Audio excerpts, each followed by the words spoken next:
Hi, everybody. Welcome to CCC's Lunchtime Forum for the mayor race in the City of Portland. My name is Mercedes Elizalde. I'm the Public Policy Director here at Central City Concern. We also have Laura, Juliana, and Karen from our Public Affairs team who will be working in the background to help us monitor our chat feature and our muting and unmuting functions. We are going to have some pre-prepared questions for the candidates today, but if you do have questions, please feel free to drop them into the chat and we'll see if we can get to them towards the end. As a reminder, Central City Concern is a 501c3 nonprofit organization, so we do not endorse any candidates for any races. This is an informational forum only. I would ask for folks who are on the Zoom with their chat function to go ahead and drop into the chat where you are Zooming in from, either your site or your program if you're working from home, so we can give our candidates an idea of where folks are coming from. We're going to start with introductions here in just a minute and then go through our pre-prepared questions. Juliana, can you give us a sense of where folks are chiming in from? Yeah, we have several people coming on board as you speak. I'm stalling to give a little time for people to add where they're from. We've got OTC Pharmacy, Old Town Clinic Pharmacy. We've got admin. We've got BBIS, and we've got some board members. We've got admin. We've got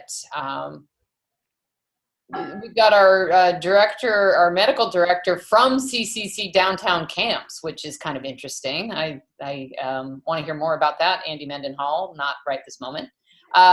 We've got some employment folks here. We've got some IT folks, real estate development.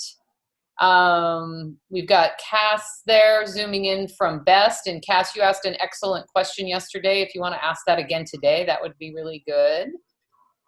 We've got law enforcement. We've got a really diverse group of people. Payroll, Blackburn, public affairs, OTRC. Look at all these folks. I think Central City Coffee.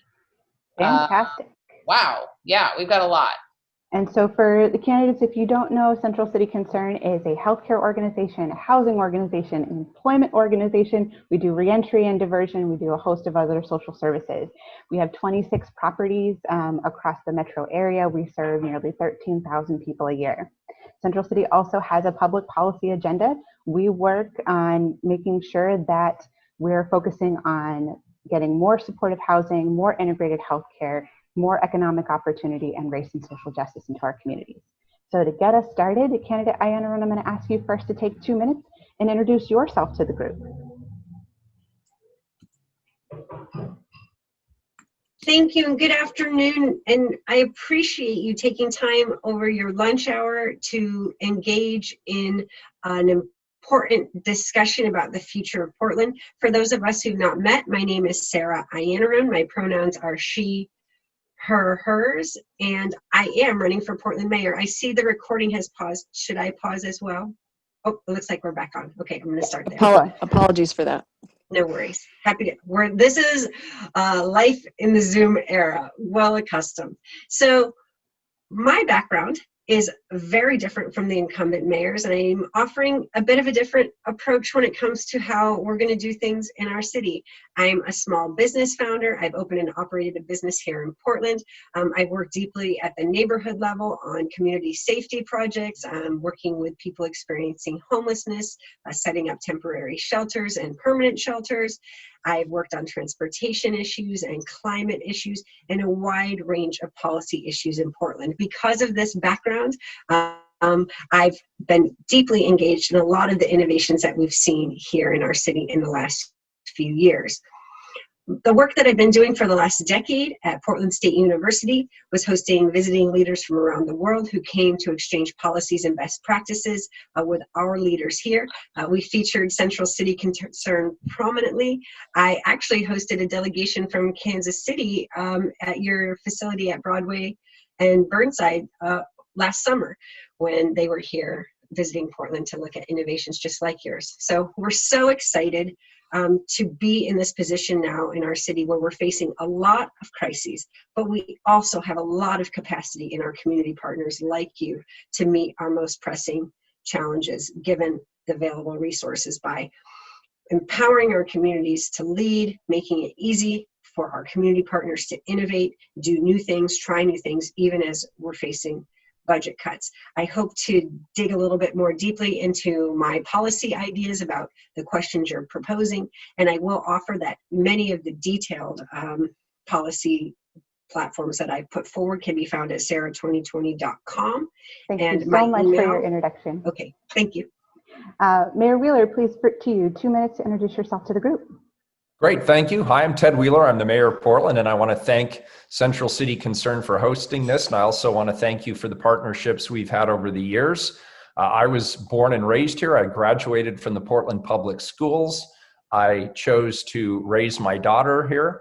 I love Portland like everybody else does. I have a personal stake in its future, like all of us do. Portland's an incredible community, but let's be clear, Portland is facing unprecedented challenges: the global pandemic, the resulting economic downturn, a national reckoning around racial justice and equity, calls for police reform. We've been confronted with nightly violence, and the homeless crisis, which was really bad before the COVID crisis, seems to be getting alarmingly worse during the pandemic. Our public right-of-ways are cluttered with litter and graffiti, and I'm getting lots of calls about that. I meet with thousands of Portlanders in every corner of our city, and I hear the frustrations, the anxiety, and the anger. And as a native Portlander, frankly, I share it and I understand it. I'm here today to tell all of us collectively that we know what to do. We have the roadmap in our hands. We need to end the violence. We need to get our police officers back to better use of their resources in the neighborhoods, walking the streets, getting to know people in a de-escalated manner, humanely and quickly reducing the number of people who are camping outside and exposed to the elements. We need to clean up the litter and the graffiti, and we need to work with our local employers, large and small, to get the city open as quickly and safely as possible. The good news is that my administration is already working aggressively on all of these fronts. We're working in partnership with the community, and we're making good progress together. This is a really important election, and you, the voters, ultimately, you have a choice to make. Who should lead us through this time of crisis? Who can see us to the other side, where we not only restore the luster of our city, but we enhance it, we protect our vulnerable populations, and we include everybody in that progress. Today, I'm here to answer your questions and make it clear that I believe I'm that leader. Thank you. Thank you. So Mayor Wheeler, we will start with you with the first prepared question. We have one of the highest rates of unsheltered homelessness in the nation, with nearly 50% of the people who experience homelessness sleeping outside. People who struggle with substance use disorder, mental health, physical disabilities, and other chronic health conditions are more likely to experience unsheltered homelessness, and for longer periods of time. With unsheltered homelessness and chronic homelessness on the rise, what is your role in addressing this? And how do you think you can help turn the tide? I'm sorry. I got my start in community service, volunteering for several years as a volunteer overnight shelter host at the Goose Hollow Family Shelter. And I experienced or saw up close and personal what people's lived experience was, the trauma that they were going through and the needs that they had to be able to get back into a more permanent living situation, permanent employment, other opportunities that they couldn't have while they were there in the shelter. And as I have seen the homeless crisis evolve just in the short period of time that I've been mayor, what I've seen is that increase in the chronic population, the increased need of substance abuse treatment, mental health services, domestic violence survivorship services, employment opportunities. I've seen all of those things increase. And so what we're doing now that I think is effective is, first of all, the commitment to supportive housing is critically important. We committed to 2,000 units. We're already halfway through that commitment. I think we'll stretch those goals. We've now opened 2 navigation centers. They're not just shelters. They're places where people get connected to mental health or substance abuse or other services to help them reclaim the lives they want to reclaim. We've acknowledged that not everybody wants to come inside, so we've sent navigation teams out into the community. I'd like to continue to expand those opportunities. And what we need to stop doing is stop relying on the cops to be the social service providers of last resort. This is a representation of the failure of this state in our communities to put a robust mental health safety net in place. We don't have anything close to on-demand substance abuse treatment the way other cities around the world do. We need to put together a plan with our county and state partners to do that. And ultimately, we need to support the Portland Street Response, which is a non-police, community-based intervention to work with people who are in crisis on our streets rather than sending the cops out to do that work instead. So those are the things I'm going to continue to work on and build on as we build our coalitions in the community going forward. Thank you so much. Thank you. I just want to make sure you're clear. You do have 3 minutes for these questions. Can I run to you on that first question? What is your role in addressing this? How can you help turn the tide around? Oh, I'm so sorry. We still have you muted there. This election is really a question for voters about whether they want to see more of the same or whether they think we need to go in a different direction. I do not feel like things when I'm walking around town are headed in the right direction. And I believe that there are a few things that as Portland mayor, I can do immediately to help alleviate that feeling like our city is not going in the right direction as soon as I take office. What we should start doing is with partnerships like the Joint Office of Homelessness Services, we need far more staffed hygiene, trash, needle exchange, and toilet facilities.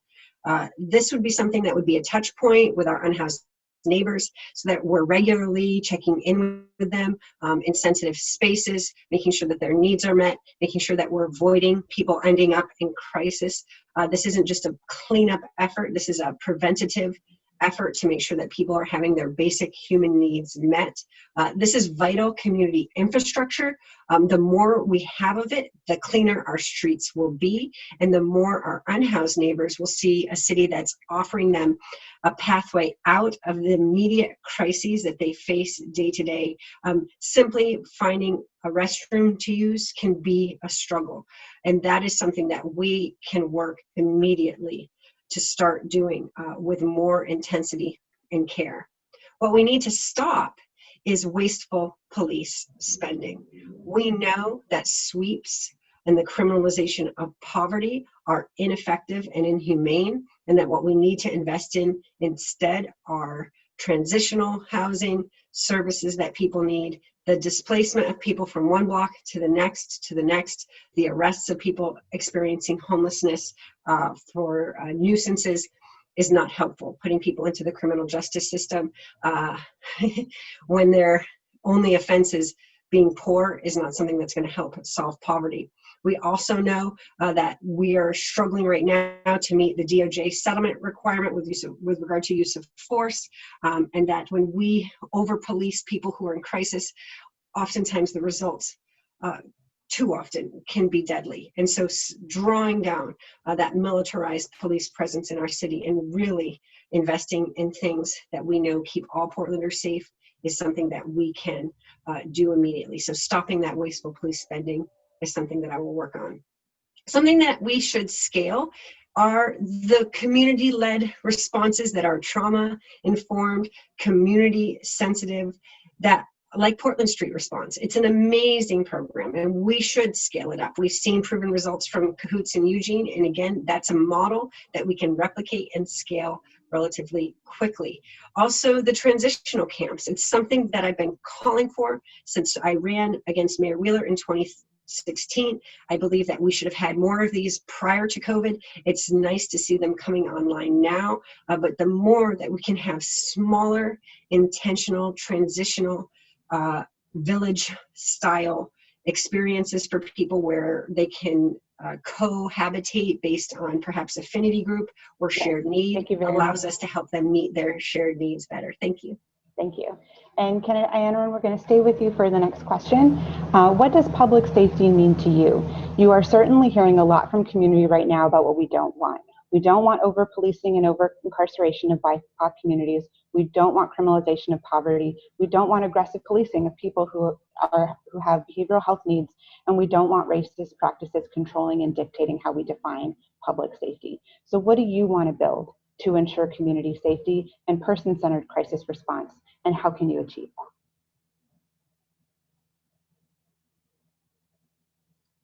Thank you for asking this critical question. It's why we proposed back last fall, prior to George Floyd's tragic murder, our Rethinking Public Safety Plan to address just this. Where are we failing in terms of bloated militarized police budgets, and where can we investing in upstream public health preventions that actually keep Portlanders safe? For me, safety means being able to rest. Can I sleep at night safely? For so many of our neighbors, this isn't possible because of economic or social factors. Safety means having the time off work that you need to rest and sleep and enjoy interaction with your family and friends. Safety means having access to healthcare, so you're not worried about the devastating impacts if you get sick. It's regular checkups on your physical and mental health. It's childcare. It's quality education for our young people.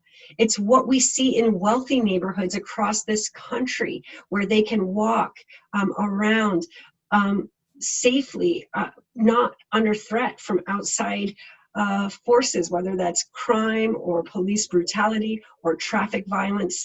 In poor neighborhoods, we have over-policing, we have high rates of police violence, we have displacement, we have gentrification, we have homelessness, and what we really need to do is focus on the safety and well-being of all Portlanders through our public safety budgets.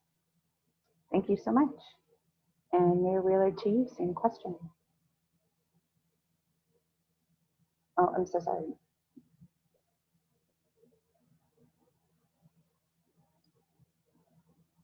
There we go. You can tell I'm not a millennial because I don't remember to unmute.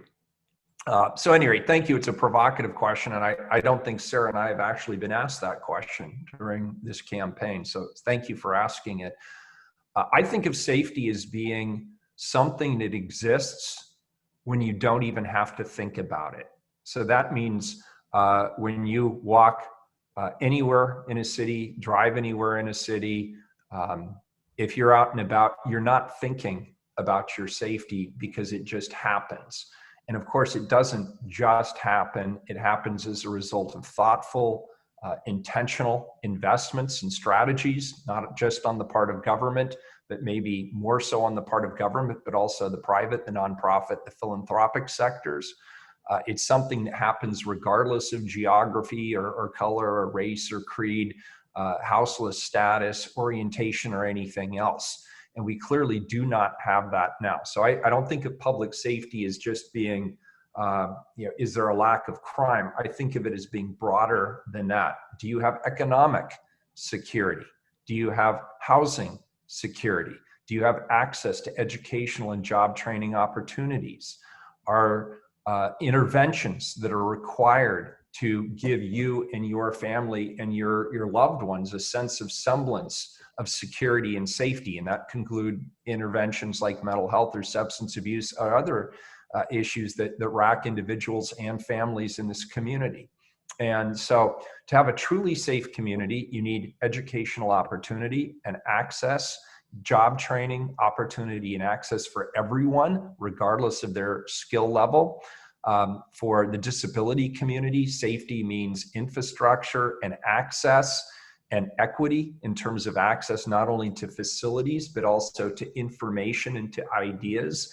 And then when it comes to interventions, I'm going to harp on this maybe more than I need to with this particular group, but the state of Oregon and the county and the city, we have all collectively intentionally disinvested from mental health and substance abuse services over a period of many decades. And now we're paying the price. We need a plan in this state. And I don't care if it's a 5-year plan or even a 10-year plan, but we need a plan to rebuild that infrastructure. It needs to be trauma informed. It needs to be peer-based, and it needs to be adequate for the number of people in our community who need access to those services. And substance abuse is something that is near and dear to me. We need something much closer to on-demand substance abuse treatment in this community and throughout the state.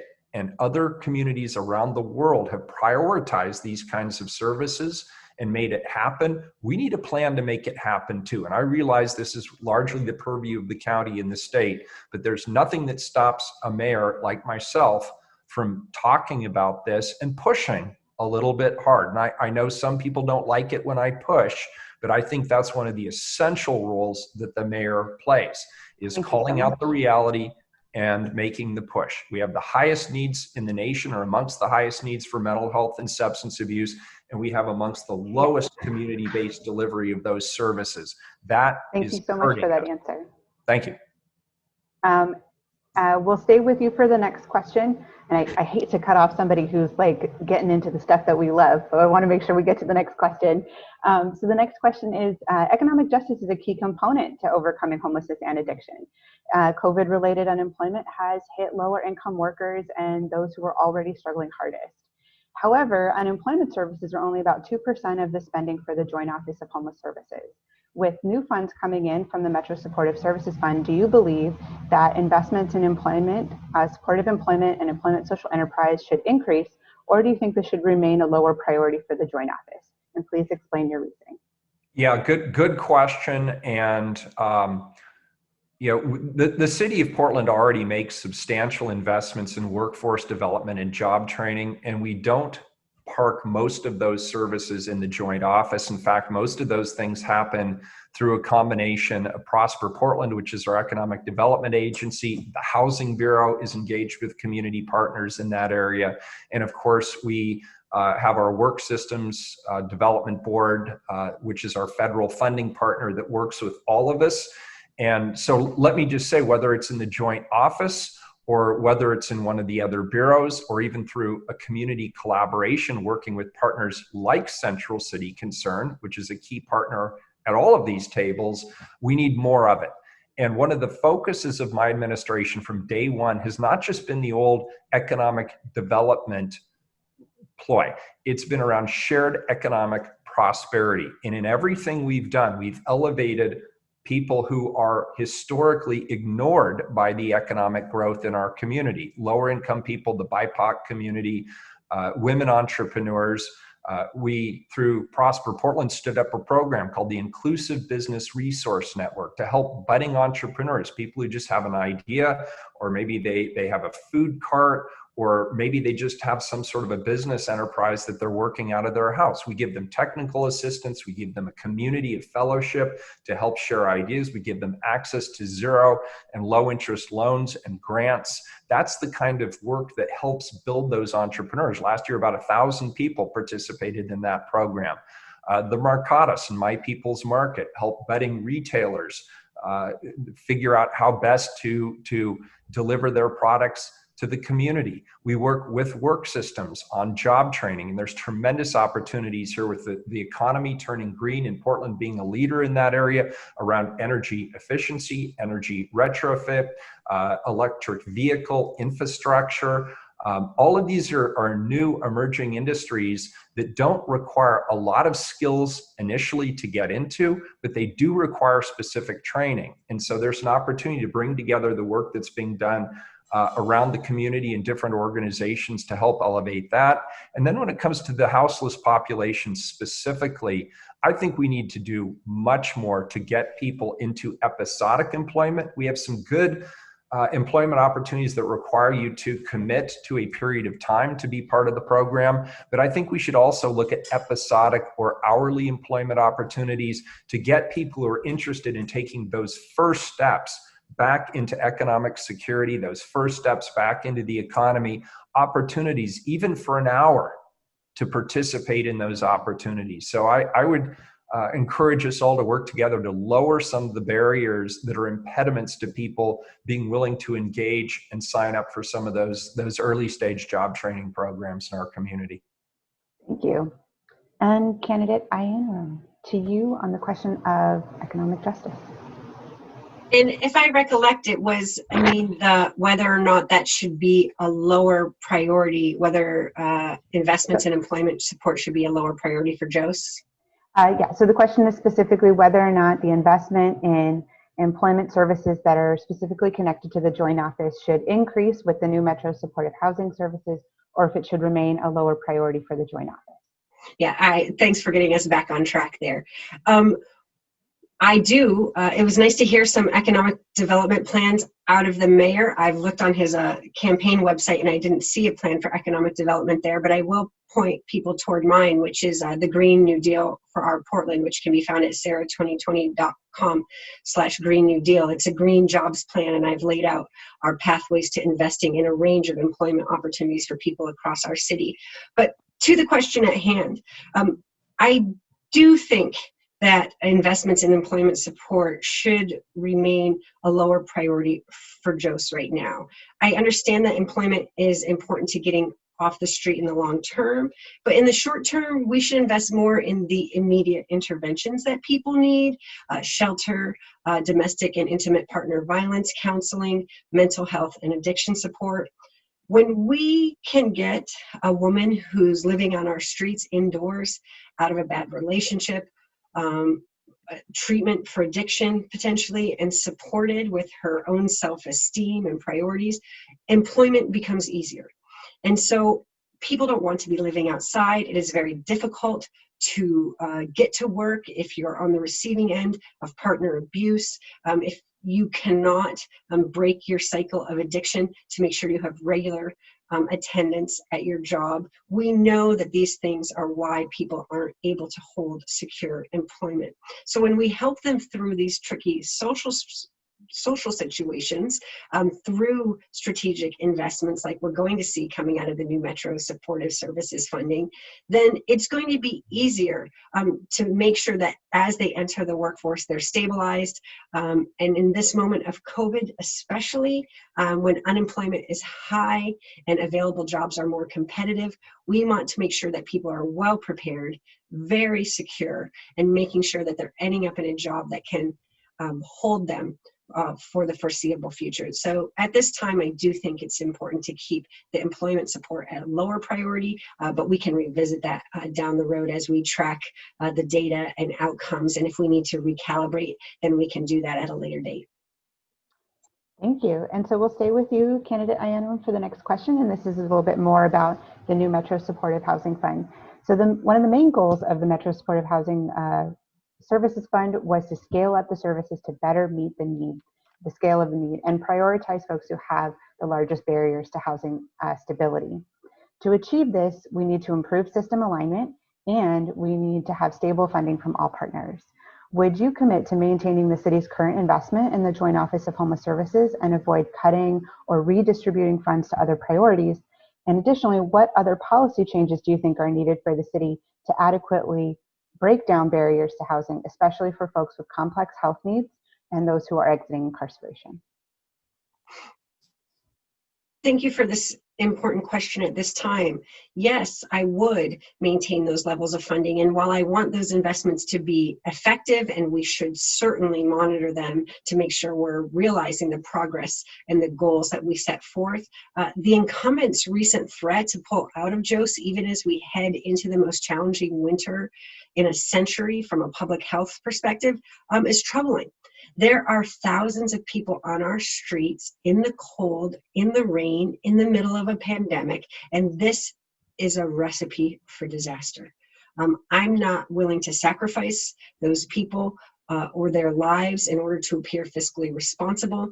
And JOS may need to improve or change tactics to be more successful at getting people housed, but that's an area deserving of investment too. Ultimately, as we all know on this call, no one thinks that homelessness or any of the housing crises that Portland is facing are unique to us. This is a national and even an international failure of our economic system. And we need to have interventions from higher levels of government, or we're just going to continue to circle the drain on this. But that doesn't mean that we stop working in partnership with the county, our largest service provider in the region. So I want to see that partnership be healthier, more productive, and supporting increased secure transitional housing like C3PO, project that really we were able to bring online due to COVID, but we should be seeing more of those, and we should have been seeing more of them prior to COVID. We can tax vacant units in our city. We can work on home share programs. There are tens of thousands of empty bedrooms in Portland that we could tap into on the other side of COVID, especially connecting elders and students in living situations. There are a lot of small ideas that we could be implementing as part of a suite of larger ideas. And so I will point you toward my Housing for All strategic plan. It's at sarah2020.com/housing, and you can look at some of the ideas that I've laid out about how we can address the systemic housing crisis. Thank you very much. And Mayor Wheeler, to you on the same question. Yeah, thank you. First of all, the threat to withdraw from the joint office is overblown. That was in the context of an interview with the Oregonian where I said, I expect there to be changes and I will advocate for changes. So a lot of good things happening through the Joint Office of Homeless Services over the last 5-ish years. We've doubled the shelter capacity. We've done good work around transitional housing. The county's done a good job of connecting services to people who are houseless. We've committed jointly between the city and the county to 2,000 units of permanent supportive housing. And through my efforts and the efforts of the Portland Housing Bureau, we actually sped that up. We actually have about 900 of those units already online, less than 2 years after we made that significant commitment. The Portland Housing Bond has been a raging success, in part because I slowed it down to let community partners on board. They wanted to make sure that the BIPOC community was served. They wanted to make sure that the units were available for very low income folks, that there were family-sized units. We slowed it down. I took a lot of heat from a lot of people for slowing that down. But look at the results. We've actually over-delivered on the promises that we've made to the folks who voted for that. With regard to the Joint Office of Homeless Services and their budget specifically, there's a lot of promises that get made when people are running for office. I have a record. Look at my record. What I've done every single year since I took office is I have increased the budget for the Joint Office of Homeless Services. When I got here, it was $17 million of resources from the city of Portland. This year, even though we took $75 million in reductions in our budget in order to balance it, which it still isn't, I actually increased the city's contribution to about $35 million. So nobody can say that I'm not committed to the partnership or that I don't support the work of the joint office. But here's where I differ from Sarah. We need to hold ourselves more accountable. There's things we're not doing that we need to do. It is outrageous to me that we have so many people who are still sleeping outside in our elements. Over 80 people died last year on the streets of this city. If they were anybody other than people who are houseless, it would be front page news. But we got too comfortable and we're starting to view homelessness as something like the library system or maybe like the Parks Bureau. It's just something we've come to accept. I don't accept it, damn it. I think we need to treat it like an emergency. It's a crisis. It is a humanitarian crisis and we need to get people off the streets. And that's where my heart is. I don't think it's humane to have people living in traffic circles in the middle of a freeway. I don't think it's humane to have people huddled under a bridge freezing to death in the middle of winter. And so, yeah, I'm calling on the Joint Office of Homeless Services, more interventions, more services. The Here Together ballot measure, which I helped raise funds for, that's the best opportunity we've had probably in a generation to fund mental health services and addiction services. And I agree with those who say employment training is critically important. It's part of how you help people lift themselves. You reach out and give them a hand and help them get to that point where they can take it from there. And then they turn around and they reach their hands out to the next guy and help them up too. That's what we need to do. Thank you so much for that answer. And we'll stay with you for the last question, the prepared question that we have. And then I'll be asking Juliana for some questions. I think I definitely saw some folks dropping stuff into the chat. So looking forward to seeing what questions are coming from our staff and community. But for the last question to you, Mayor Wheeler, please tell us your stance on the current city charter and the Portland form of government. Do you believe our current system of at-large elections needs reform?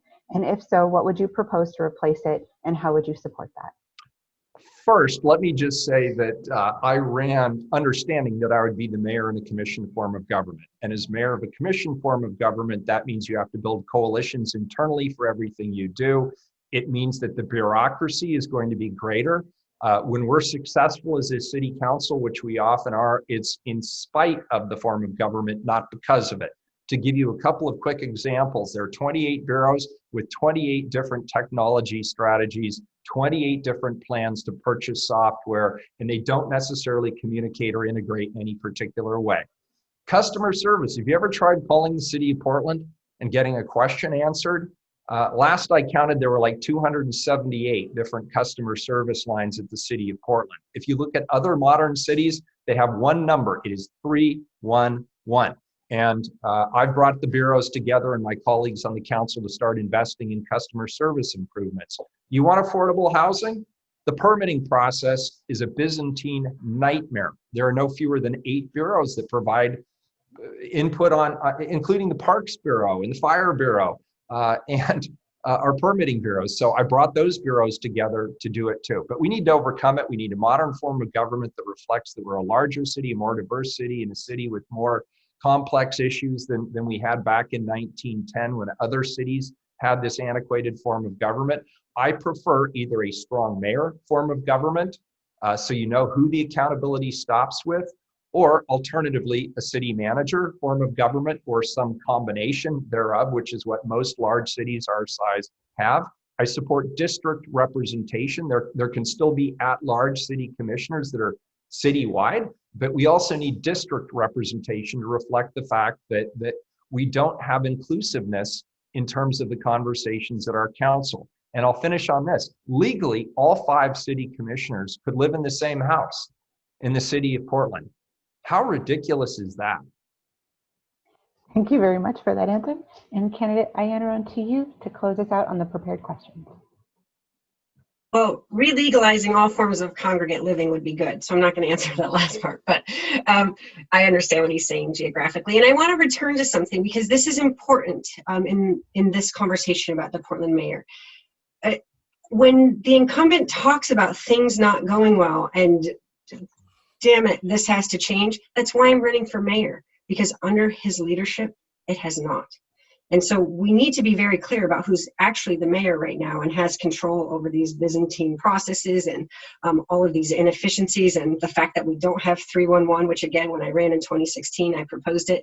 We're in the 4th year of his administration and we don't have it. So if he believes in it so strongly, I wonder why we don't have it already. That said, my stance on the current city charter and the Portland form of government, I have laid out a comprehensive explanation of how I think we should approach the upcoming charter review process. I don't disagree with the incumbent in terms of the form of representation we should have. I do believe in a mix of district and at-large representatives with a greater autonomy for a main executive, whether that's a strong mayor or city manager. But this can go so far beyond this. I'm running it as the first open and accountable publicly financed candidate in City of Portland history. If you look at Portland, the City of Portland website, the Open and Accountable Elections Program, you can see that I'm funded by a wide range of donors from one edge of the city to the other. That's something that we can continue to invest in and make sure that people from the margins have access to opportunity in local government. We can look at participatory budgeting as something that can democratize how we think about the budget. Forgive me, I'm on dog duty today. As you've noticed probably throughout this conversation. We can think about whether or not we want to open our ballot to non-citizen residents, like San Francisco has done, to increase plurality, increase diversity and inclusion in local government. There are so many opportunities in the upcoming charter review process. And again, I will just point you right toward my website, toward the Good Government platform there at sarah2020.com, and you can read through all of them. But honest elections, open elections, accountability to the public, making sure we're communicating with the public as well as how we elect our officials is going to be very important for ensuring the healthy democracy that we need, not just to make sure people's voices are represented, but to beat back a lot of the nonsense that we're seeing out of Washington, D.C. Thank you so much. Okay, so that is it for our prepared questions. And I'm glad that we have some time to take some audience questions. So Juliana, what do we have? Well, we have a lot of questions. In fact, it's very unlikely we're going to get to them all. So I've asked both candidates to put their email addresses in the chat so that we can, so people can ask questions after the event. So I encourage you to do that if you haven't already done that. Our first question is going to be from Brian Roper, who is going to ask us this question live. So we need to unmute Brian. Yep. Thank you, Juliana. Brian, you are unmuted. Thank you. And I want to thank both candidates for being here. I'm sure you're incredibly busy, so we really all appreciate this. My question is to ask what your plans are to address climate change on a city level, and if you feel that Portland could be a model for the country in pursuing environmental justice. Great question. So we'll stay with the same cadence that we've been on. So that means we'll start with candidate Iannarone, and we're going to drop this down to 90 seconds, so 1:30 to see how many of the audience questions we can get through. So 90 seconds to you. Thanks for that question, Brian.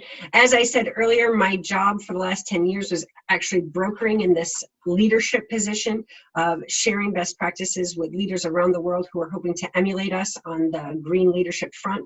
We've really fallen behind and we need to accelerate that quickly. That's why my Municipal Green New Deal for Portland is a roadmap to how we can invest in things like municipal broadband and community energy systems and even community land trusts as a way for us to build local economic capacity even while we're investing in green jobs. I was there supporting the Portland Clean Energy Fund from day one. We need to continue to shepherd that and grow that so we can continue to make investments in those green jobs. I believe that now more than ever, Portland's green leadership can be not just our path to a sustainable energy future and a sustainable economic future, but it's our pathway through the COVID crisis. This can be the basis of our economic recovery if done right. But we need leadership that's committed to that, that won't be equivocating on that front, that's not backed by special interests, that's backed by the power of the people and not beholden to corporate interests. And that's why, again, my position as a publicly financed candidate is so important at this critical time.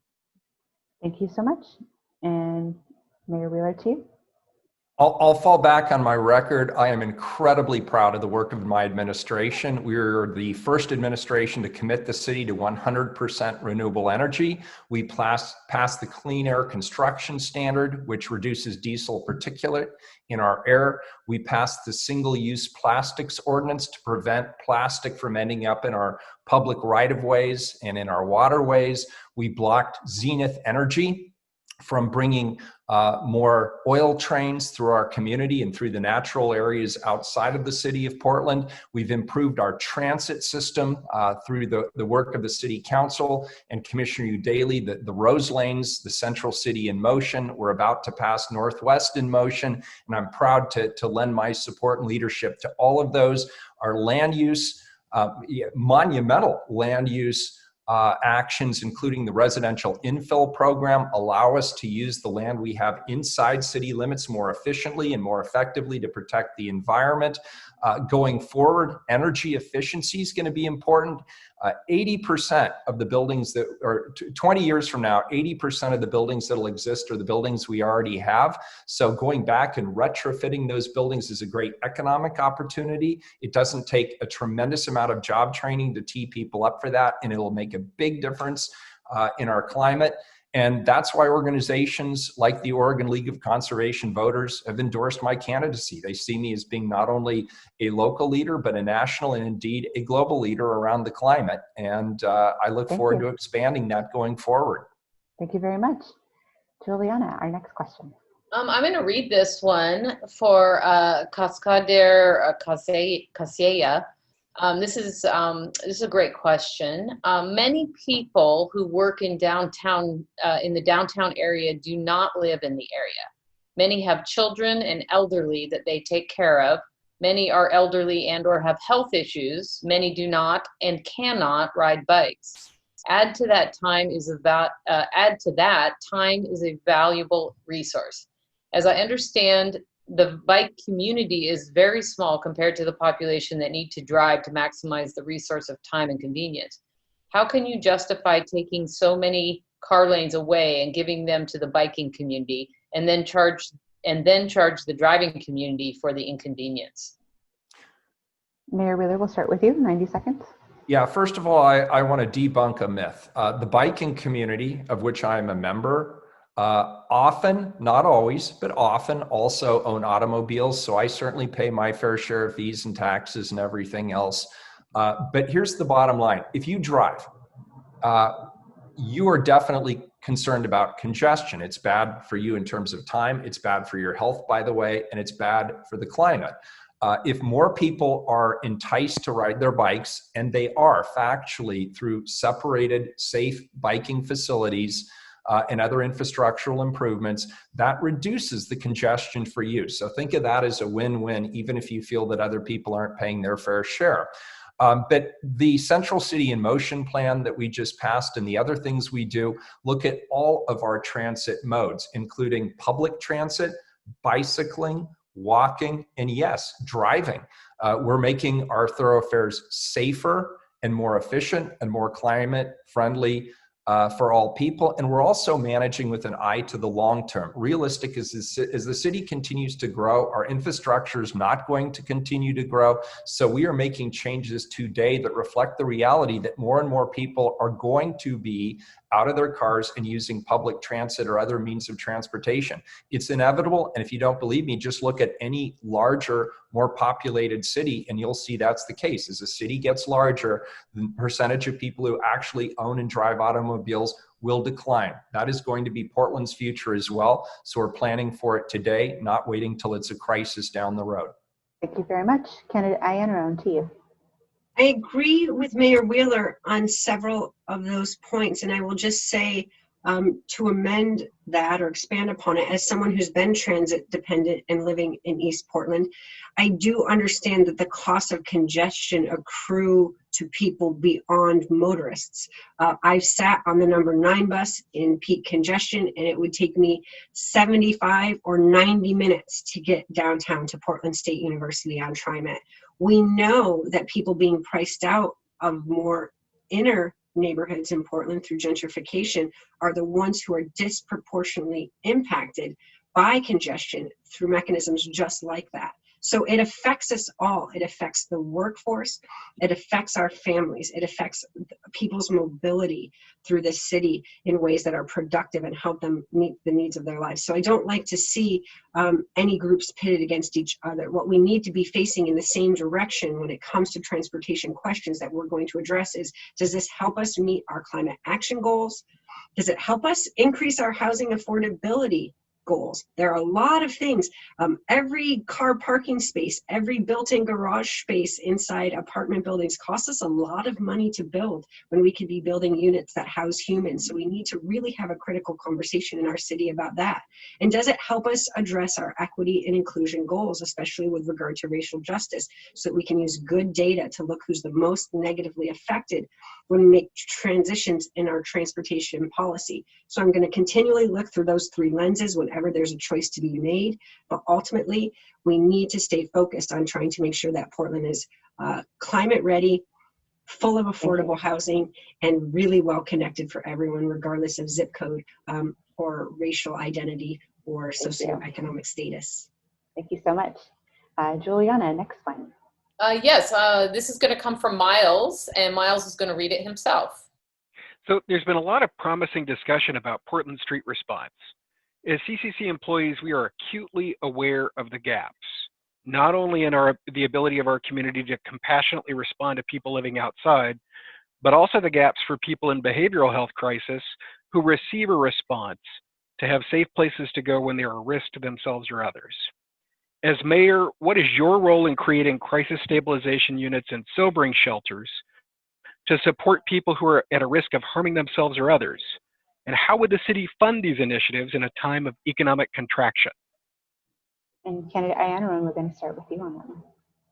Thank you for asking that important question. It's why our Rethinking Public Safety plan that I've already linked you to here focused around that very issue of how can we draw down militarized responses to crisis and invest in community solutions, even the promotion of community safety hubs so that people in crisis can find what they need is something that we can do by reallocating this bloated police budget. I believe immediately. We've seen our ability to do that potentially through Portland Street Response, and we need to keep pressing in that direction. We were able to come up with $8 million this summer for police overtime at protests. There seemed to be no shortage of money when it came to buying tear gas. So what would it mean for us instead to value everyone's health and safety and think about, we will come up with that $8 million to invest in community safety hubs where there can be on-demand peer support. How can we have childcare for the families that need a break? It's not just people experiencing homelessness who are going to be facing these crises in coming years, especially with the long standing and looming, I guess you would say, they're not long standing, but the increasingly intensified economic impacts of COVID. We're going to have so many people intensely affected by the economic conditions. So I believe that we need to be shoring these up as a community defense. The way that we think about preparing for earthquakes, we need to prepare to keep our people safe from a health and well-being perspective with those wraparound services. And I'm hoping that the investments through JOST will help with that a bit as well. Thank you. Mayor Wheeler? Yeah, well, first of all, some context. I agree that we need community-based responses rather than police responses, but there are also some police responses which have been effective. I took a lot of heat for this, but including from Sarah, by the way, but I increased funding for the Portland Police Bureau during my first budget. And part of what my stated goal was to make sure that the behavioral health unit as well as the service coordination team were permanently funded. And part of the resource that I found to actually be able to do that was by increasing taxes on local businesses. And I not only don't regret that, I think both of those units are highly effective and they're deserving of more, not less support. But I also was a champion of the Portland Street Response. Commissioner Hardesty is, of course, in charge of that, but she and I both went down to Eugene. We toured the Cahoots model. We were both impressed. We both agreed that there are interventions that the police shouldn't be doing, that trained EMTs and social workers should be doing instead. And Central City obviously has an important part of this conversation going forward. We've now stood up 2 of the trial teams to see how this can work. We're doing it currently in one neighborhood. It is a slow, methodical process, bringing all the pieces together. There's some labor issues that we're still working to address. But we believe this will be a successful pilot and that we'll have the opportunity to expand it citywide as quickly as possible. We are getting Commissioner Hardesty the resources she needs. We actually took funding out of the Police Bureau during this recent budget to help expand the pilot for the Portland Street Response. And I don't want to ignore the question about sobering that you asked. We've obviously. I'm so sorry, Mayor Wheeler, but you are already over the time for that one. No worries. Juliana, one more question, I think. See if we can squeeze in. Okay, we're just going right in order here. This question is from Tiana. Many homeless in Portland are here because they were put on a bus from another city, promised money once they arrive, and stay in Portland to get services. Is there a solution for this dumping cycle? It's unfair to put people in a strange city with no resources, and Portland is overwhelmed with the homeless population as it is. Mayor Wheeler, we'll start with you. Yeah, so this is a thorny issue. Mayors discuss it amongst themselves all the time. At every mayoral conference, this issue comes up. It's always hard to get a handle on how much it actually takes place. First of all, I will tell you that almost every city, including Portland, if somebody informs us that they have family somewhere else, but they don't have the resources to get to that family, there are service providers here who will call to confirm that there is a recipient family, and they will pay for a bus ticket to help somebody get to their family. So it's not uncommon. What you're referring to, though, I think is somebody simply putting all of their houseless people on a bus and getting rid of them by sending them to Portland, Oregon, or wherever else. That's absolutely an issue. And it happens on a de facto basis here in Portland because we are the only community that provides substantial services for people who are houseless.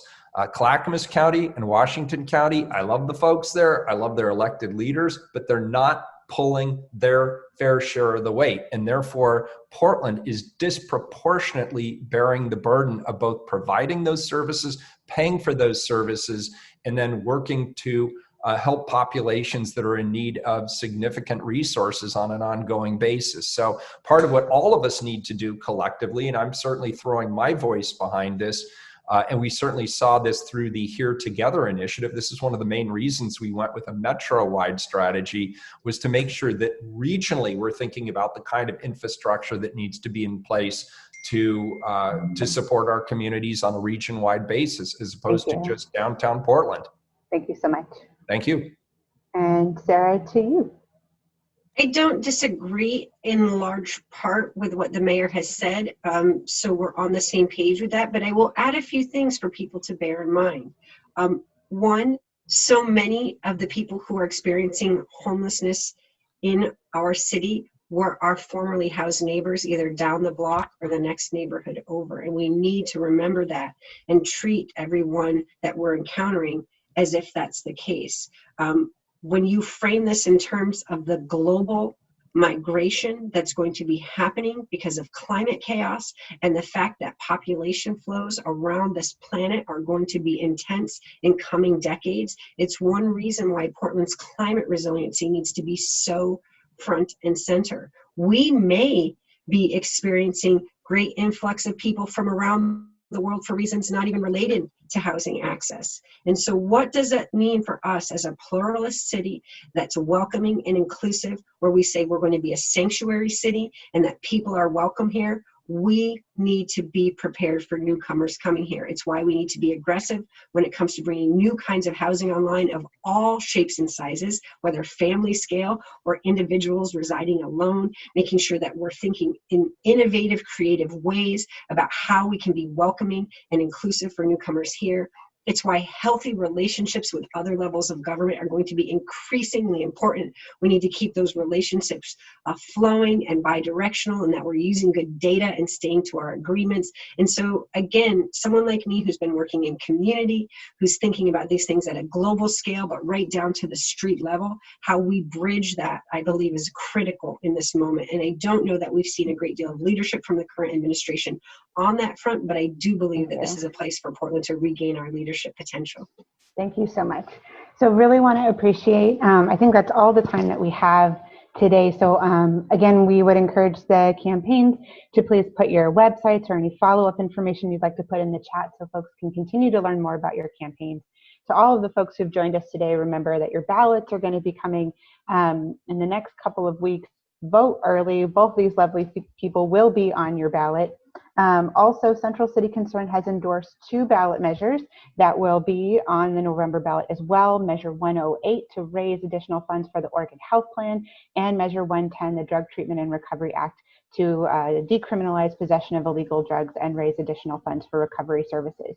I've put a link in the chat to the public policy SharePoint page for those Central City staff internally, where you can find information on how to volunteer to help educate folks on the ballot measures we've endorsed and encourage people to vote. So thank you again, everybody, for being here.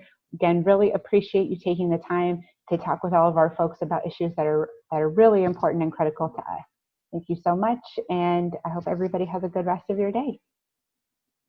Thank you. Thank you, everybody. Thanks for hosting us. Keep up the good work, Central City Concern.